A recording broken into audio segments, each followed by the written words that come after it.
lo del esófago es, o sea, primero se tiene que presentar gastritis y luego esofagitis. Acuérdate que la esofagitis es por reflujo. Y uno de los principales síntomas que vamos a ver ahorita de la gastritis es el reflujo. O sea, una gastritis me puede llevar a esofagitis, pero una esofagitis no me lleva a gastritis.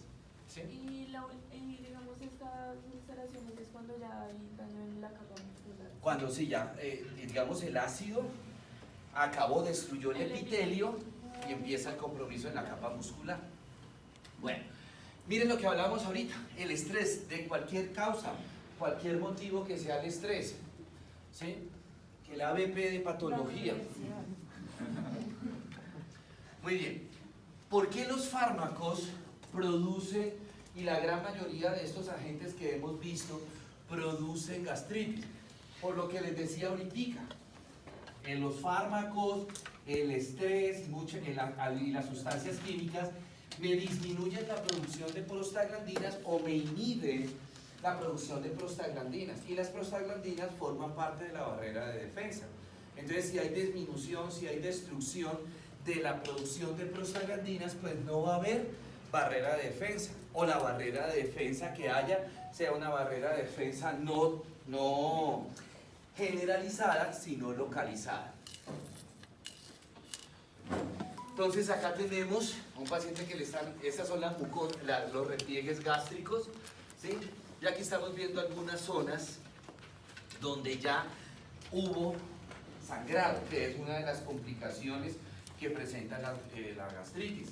Como ya la lesión ha progresado a planos profundos en la capa muscular, recuerden que en cualquier órgano de nosotros, de nuestro cuerpo, los vasos sanguíneos se encuentran en la capa muscular. Entonces, cuando empieza la lesión en la capa muscular, no solamente está destruyendo las fibras musculares, sino también los vasos sanguíneos. Y es cuando el paciente empieza a tener la hematemesis, empiezan los vómitos con sangre. Bueno, entonces, manifestaciones clínicas. Lo primero es la dispepsia. ¿Qué es la dispepsia? Es lo que de repente ustedes han escuchado, o de pronto muchos de nosotros hemos escuchado: mala digestión. Esa es la dispepsia, ¿verdad? ¿Por qué? Porque es como se altera la producción de las células, de las secreciones de las células. Recuerden que esas secreciones tienen la función de actuar sobre el bolo alimenticio para continuar el desdoblamiento de los alimentos en sus componentes originales. Entonces, si no hay mucha producción de secreciones, solamente de ácido, pero obviamente se disminuye la producción en otras secreciones, entonces muchos alimentos muchos componentes nutricionales no se van a desdoblar. Entonces pasan, por así decirlo, como derechos. Si alcanzamos de pronto a ver algo que se llama síndrome de mala absorción. Entonces el paciente es cuando el paciente dice: oiga, me cayó mal la comida. Come algo y el paciente se distiende su abdomen, le da dolor abdominal, hay formación de gas, y ese gas pues puede salir a través de eructos o puede salir a través de flatulencias, ¿cierto? Y le da el reflujo, la pirosis, ¿cierto? Las agrieras que nosotros hablábamos la clase pasada, le da al paciente. Entonces, eso es la dispepsia. Epigastralgia, que es lo que vulgarmente decimos nosotros: el paciente con gastritis dice que le duele la boca del estómago, náuseas, vómito, como complicaciones pues las hematemesis y las melenas. En los pacientes con gastritis es más las hematemesis que las melenas. Una parte de esos vómitos con sangre el paciente se las traga, ¿sí? Y ya creo que yo les decía que eran melenas. ¿Qué son las melenas? Yo ya les había explicado. No. Son sangre en las heces, pero sangre necrosada. Entonces, mire, otra gastritis. Todas estas peladuras que ustedes están viendo es una gastritis, ¿correcto?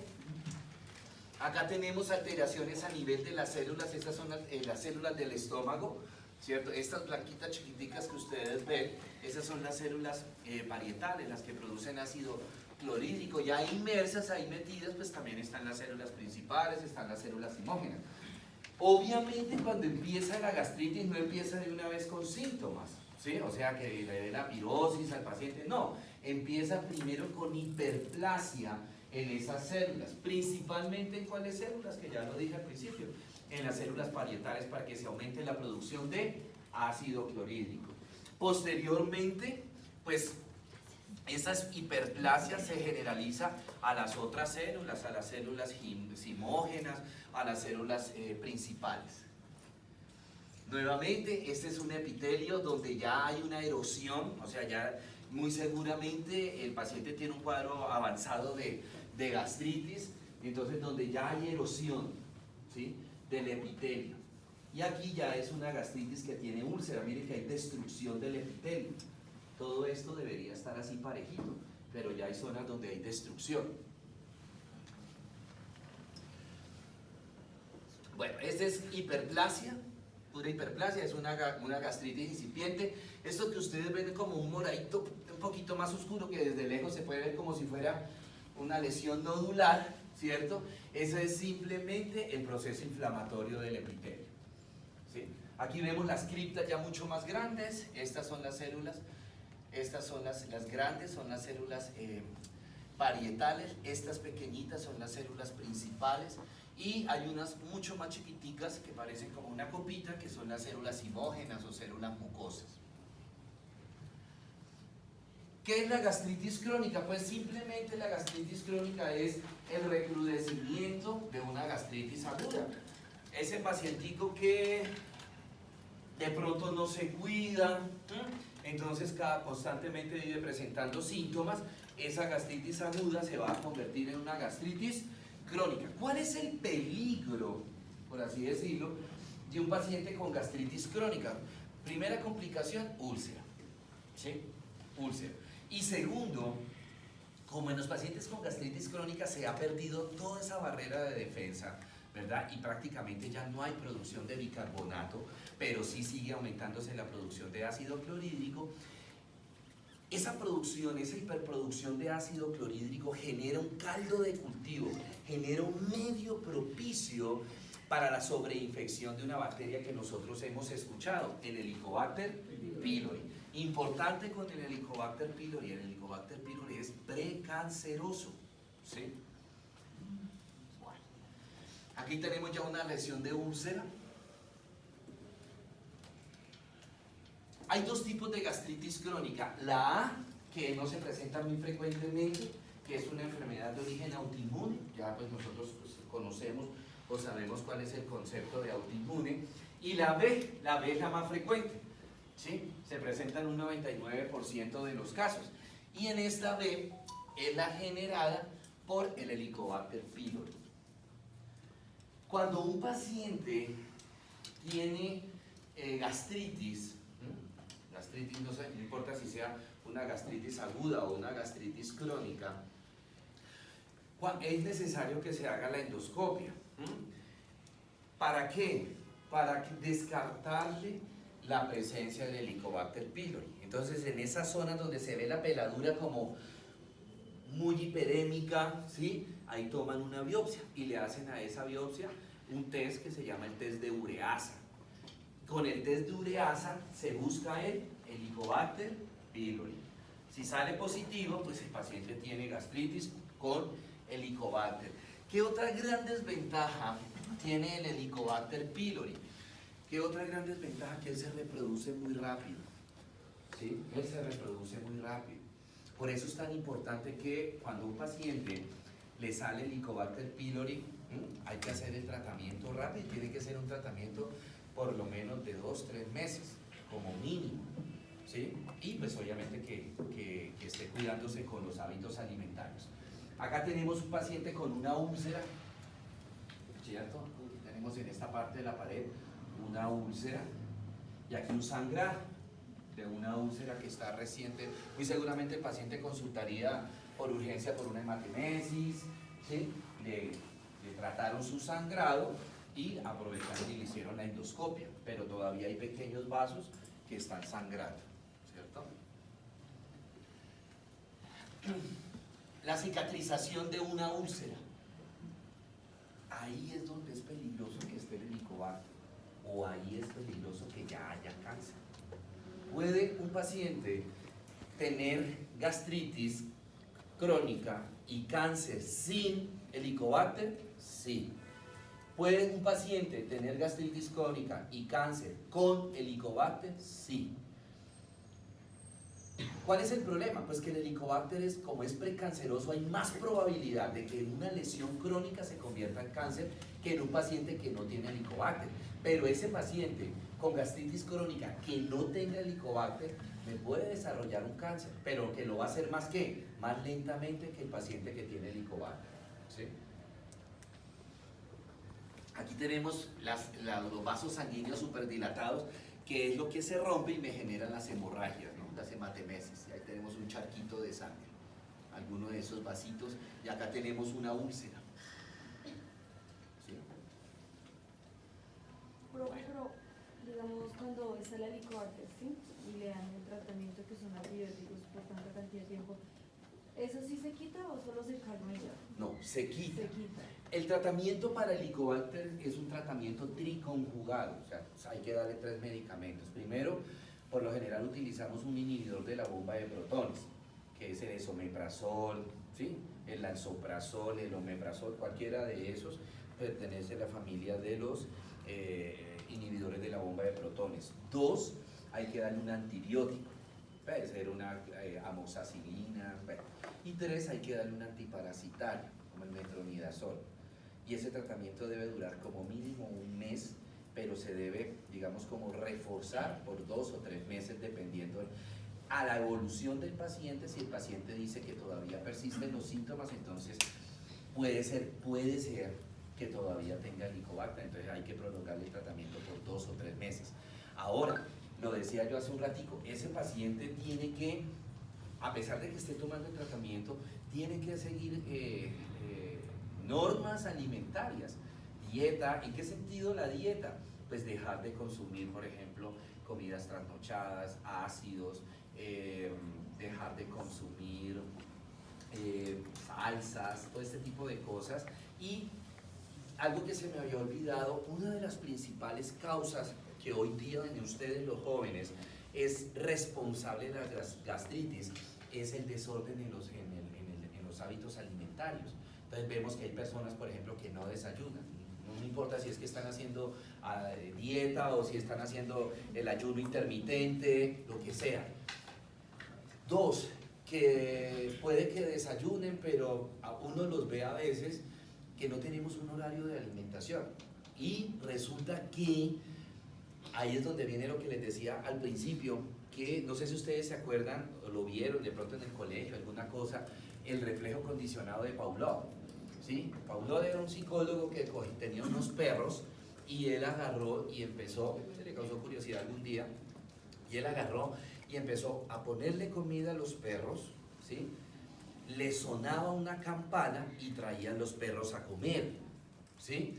Así permanentemente, y llegó un bueno, ¿y qué particularidad tenían los perros pues después de que les sonaban la comida y él les mostraba el plato de comida? Hombre, pues que si a nosotros nos muestran a las 12 del día una bandeja paisa, un churrasco, pues empezamos a salivar. Empieza ya de hecho ya varios tuvieron cialorrea, ¿sí? Empezaron, ¿cierto? Entonces él se daba cuenta que los perros, cuando veían la comida y él los tenía agarrados, sonaba la campana, los perros tenían cialorrea, pasaban a babear. ¿Por qué? Porque era un estímulo, ¿qué? Visual, ¿sí? Y así durante mucho tiempo. Después llegó un momento en que el tipo le escondió los platos de comida a los perros y le sonó la campana, ¿cierto? Y los perros empezaron a salivar. O sea que ya los perros habían condicionado un reflejo visual y un reflejo auditivo, y lo relacionaron con ¿qué? Si suena la campana, mi amo me va a dar comida. Y empezaban a producir la cialorrea y empezaron a producir ácido. Lo mismo nos sucede a nosotros. Si nosotros al mediodía empezamos a hablar de comida, va a haber secreción de ácido, porque es un estímulo ¿qué? Auditivo. Si a las 12 del día estén en la clase que ustedes estén, yo les muestro una foto de una bandeja paisa, de un churrasco, de una picada mixta bien sabrosa, tenemos, se alorrea y tenemos producción de ácido. Ahí es donde yo les decía al principio que sin necesidad de que haya comida se produce ácido. Por eso es que en los pacientes con gastritis, una de las principales medidas es que tiene que colocarse un horario de alimentación, tiene que ponerse un horario de comidas.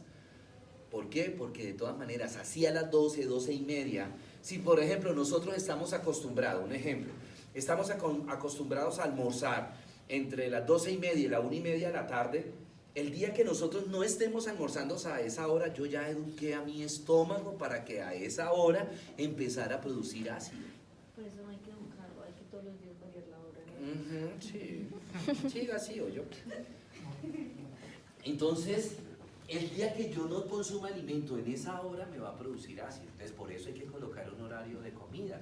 Fuera de eso, y eso no es solamente para los pacientes con gastritis, nosotros tenemos que tener 5 horarios de comida: desayuno, media mañana, almuerzo, 11, cena.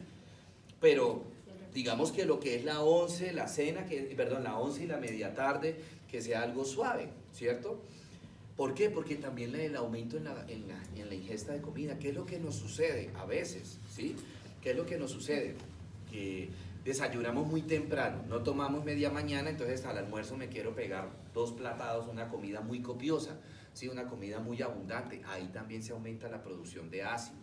El estómago de nosotros, según lo que comamos, nosotros lo hemos educado, pero también nosotros hemos sido los responsables de, digamos, como de maltratar esas células con el consumo de muchas cosas, de comidas copiosas, abundantes o no comer, ¿sí? Bueno, aquí ya pues hay una úlcera, ya hubo hemorragia. Bueno, esta es una para mostrar ya, acuérdense que cómo era la génesis para un cáncer. Entonces teníamos célula normal, metaplasia, displasia, anaplasia. Aquí ya hay una metaplasia. ¿La metaplasia se puede revertir? Sí. ¿Es una lesión maligna? No, no es una lesión maligna. Acuérdense que la que es maligna o premaligna es la displasia y ya maligna la anaplasia. Pero si esa metaplasia con las diferentes coloraciones el paciente no la trata, puede progresar esa metaplasia puede progresar a displasia y esa displasia a anaplasia. En la displasia es muy probable, casi que me atrevería a decir que en un porcentaje muy alto, un 90%, que además de lo que está sucediendo a nivel celular, empiece a crearse el helicobacter. Me disculpan un momento, es que están en un evento y como no está la doctora Lenny, no está Sandra, estoy como, discúlpeme en un segundo.